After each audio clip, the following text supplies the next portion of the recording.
Hello there, and welcome to another episode of Emotional Eating Unwrapped. I'm your host, Alana Kessler, and welcome to Wednesday. I'm recording this on Wednesday, and it is a beautiful spring day here in Louisville, Kentucky, where I am coming to you from my home office. It's coming together. My husband and I moved here about 2 months ago now. I can't believe that I've been living here for almost 2 months, a little over 2 months actually. And things are coming together. So I love my office, which I feel like is so important. One of the things I talk about a lot is like loving the space you're in and feeling really at home in the place where you spend a lot of your time. And I think that it is a huge factor in just feeling comfortable, feeling relaxed, and ultimately keeping your nervous system aligned and feeling not triggered, which is huge, especially as somebody who is always going to be in recovery from emotional eating and who has tendencies to get anxious. And I think that if you're listening to the podcast, you might resonate with that. So I just wanted to start today's episode with a little bit of gratitude about how comfortable and beautiful my environment is today. So, thank you for indulging me in this little gratitude practice. And without further ado, we can jump right in to the episode. So, today we're going to talk about finding joy in movement. And the way that I'm going to present this topic is we're going to talk about redefining exercise and physical activity beyond using exercise and physical activity as a tool for weight loss. And this is such an important conversation because when we think of exercise, I almost feel like on a subconscious level, our brain always goes to this is what I do to help me stay in shape, right? It's not always, but it's often prioritized from that perspective. And I think it's so important to address it from a different perspective, which is actually the perspective that I address exercise and that I really guide my students and clients to perceive exercise as when we are healing from emotional eating and also might have a weight loss goal. Okay, so a lot of the women and people that listen to this podcast or that are in my programs and in my courses really do have a goal of weight loss as well as healing their relationship with emotional eating, healing their relationship with food. And I think that this this topic often gets confused. And I want to demystify. I want to demystify it today because there is a major difference between how to view exercise and movement with women who are looking to lose weight in inches and feel good in their clothes, and women who are looking to craft a certain body composition and muscle definition, either as a personal goal or for athletic performance. Okay, there's a massive difference between your regular woman who's just, I want to drop some pounds, I want to lose some inches, I want my clothes to fit better, and someone who's like, I want to craft a particular body and I'm an athlete, or I want to craft a particular body image for performance, or I just as a hobby, I want to I want to really craft my musculature for whatever reason. Okay? And both those things are totally good, right? There's nothing negative to say about either of those goals. But understanding this distinction is essential because it completely impacts how exercise and movement will factor into your personal journey. Because I've seen time and time again women whose goal is to simply lose weight. Not saying it's simple, but you know what I mean. Women, regular women whose goal is to lose weight, heal their relationship with food, again, just feel better in their clothes. They get sucked in to the exercise, meal plan, macro counting cycle, which is really a framework and a blueprint that you go down when you're more in the other lane, more of the I want to craft a body composition and I want to craft a body for performance. Okay, so many women get sucked into that lane, and without even realizing it, they start relating to their meals and exercise like, like a gym rat or an athlete eating some variation of foods or following a meal plan from their trainer that give you the right macro count and tracking how many calories you burn so that, how many calories you burn during exercise so you can earn cheat food, so you can earn more calories without losing any of your results. Okay, so many women who aren't looking to become athletes or aren't looking to, become ripped to compete in some body competition, end up behaving in their relationship with eating and food like women who decide to do that.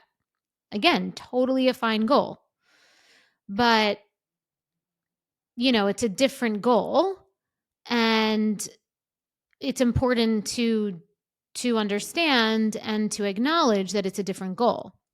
And the problem with regular, just your regular woman who's looking to lose weight and feel good in her clothes and feel good in her body so that she feels worthy of the life she wants, when she goes down that road, it most always ends the same way. Oh, this woman ends up being more afraid of food. There ends up being less joy, less spontaneity with eating. And typically, and this is proven even scientifically, and there have been studies about this, that any weight and inches lost while approaching food and exercise in this way end up disappearing because the plot was lost. So any gains or weight loss that you might have gotten when you're doing these programs end up going away anyway because you lost, not you per se, but because the plot was lost. The plot being you wanted to feel better. You wanted to feel better in your body. You wanted to feel better eating. You wanted it to be more light. You wanted it to be less rules, less in your head. And when you follow a macro count plan or you approach exercise in this way that's like a barter system, or you have these kind of rigid exercise plans and it's very intense, or you feel like exercise ends up being more like this like punishment thing you have to do in order to hit your goal, it becomes not light. It's very heavy. It's not that free feeling that you're looking for. It becomes oppressive. And it's the exact opposite of what you were looking for. Because instead of focusing inwards on getting to the root cause of emotional eating and rewiring your nervous system around feeling in control with food, which will create the foundation to naturally lead to weight loss, what happens is that you bypass this part and you latch on to metrics and data with the hope that once we get and achieve the body that we want, all of a sudden the compulsive and mindless eating or using food to soothe and distract from uncomfortable emotions will go away. But that's not how it works. That doesn't happen, which is why in my framework, exercise and movement are utilized to create mental and emotional ease. It's not used as a tool to get physical results. Not to say they don't contribute to physical results, because they usually do. The truth is, if you're not doing movement, daily or every other day, whatever. If you're not doing movement and exercise, and then you do movement and exercise, I mean, you're probably going to lose weight. It's just biology and it's science and chemistry. But in my framework and the way that I coach and teach my clients and students to approach exercise from a mindset perspective is not to see it as part of the work or the accountability. I don't build in exercise as an allowance for more calories or to use as a tool for weight loss. It's not what I do. And I know that a lot of women feel this way because when people come to me to work with me, a lot of the questions that I do get are around exercise. Like, well, how do I exercise? Almost like it's part of the plan. It's part of the accountability tool. But I don't approach it that way. I have a different way that I get women to move and to exercise, because the other way creates an extremely negative relationship with exercise, honestly. And especially for women who have perfectionist tendencies, right? Who love, doing everything right, the type A, the good students, right? For women like that attitude towards exercise, the one that's more like the gym rat athlete, performance athlete type, it could be really negative and can lead to self-sabotage. It can lead to just quitting exercise altogether. It can lead to getting obsessed with exercise, even if you feel exhausted. So it's like you will just do it, even if you feel tired, which another problem with that is that when we tax our body with exercise, when we're tired and we have mental stress going on, our body doesn't discern the difference between stress. So even though we're exercising, our body will still process that as stress, and stress hormones will be released, leading to inflammation, leading to gut issues, leading to weight gain and weight not being released, which is another word for weight loss. Okay. And in extreme cases, approaching exercise in this way of it being like a tool for weight loss, accountability, measurement, can even lead to binging and falling back into the emotional eating, weight gain, weight fluctuation cycle that you were trying to find freedom from in the first place. So I had a client who was literally taking 2 barre classes a day when we started working together. Okay, one she would take for herself, for her exercise, and one she would teach.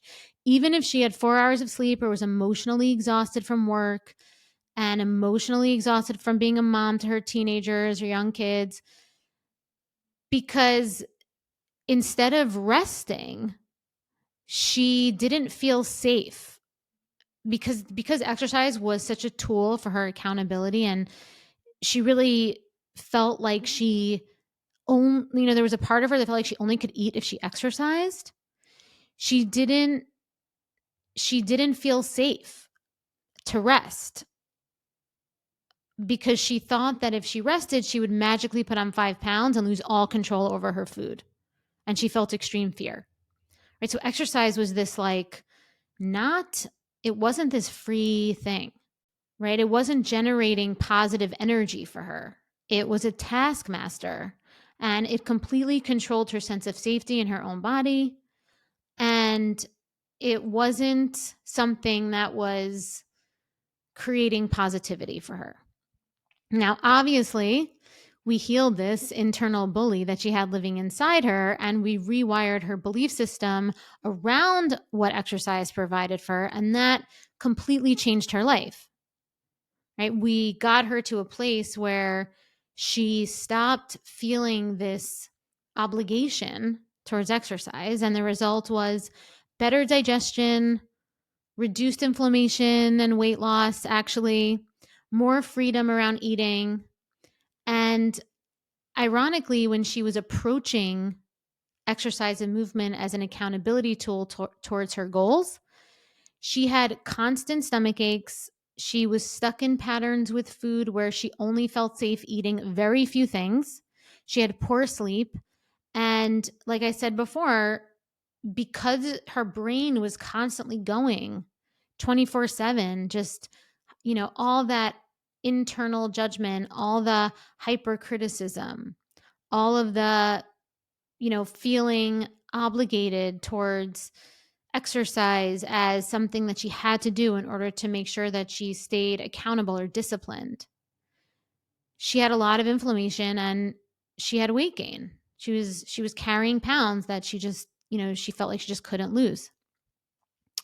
And I understood that because in my own journey, I finally found freedom eating. And I finally found permanent weight loss. I finally lost the 40 pounds that honestly I couldn't lose for a solid 10 years. Right? I'd fluctuate. Maybe I'd lose 10 pounds here and there, but like it would always come back.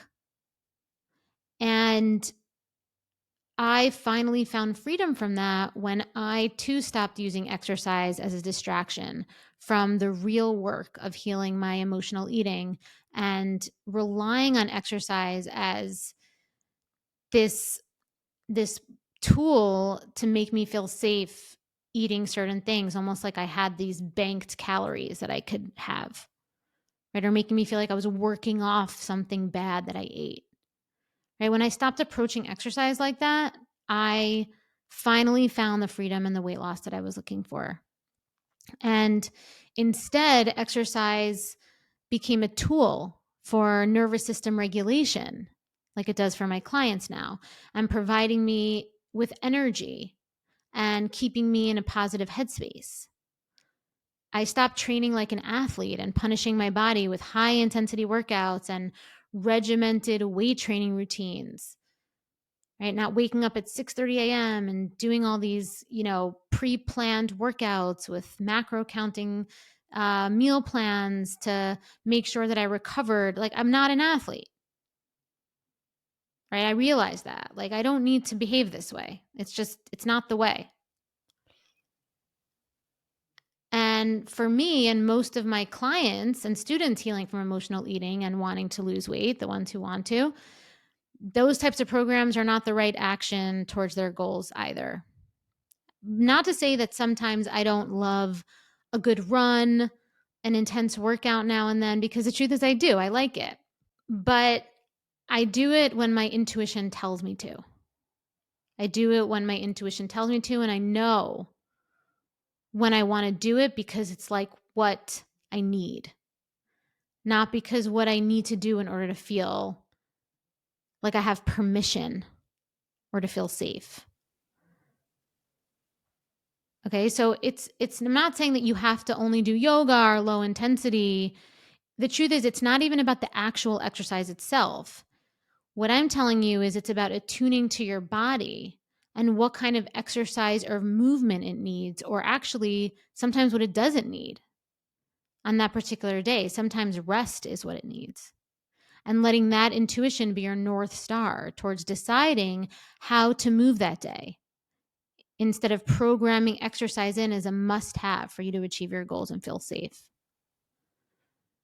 Okay, so thank you so much for joining me today. I really hope that this conversation about exercise really opened your mind and helped you to see how there is a way to approach our relationship with movement and exercise that can be generative and positive, and that it really is a separate lane from the weight loss journey, and that it can be an enhancing resource. It doesn't have to be an accountability tool. Okay, so don't forget to join me again next week with another new episode about emotional eating so you can fall in love with eating and start losing weight and keep it off with sustainable strategies and lasting change. If you found this episode insightful, please subscribe, leave a review, and share it with those who may benefit from this empowering knowledge. I also have lots of free resources on my website to support you on your journey to loving food and losing weight. just go to www.bewellbyak.com. And until next time, I'm Alana, and thank you for listening to Emotional Eating Unwrapped.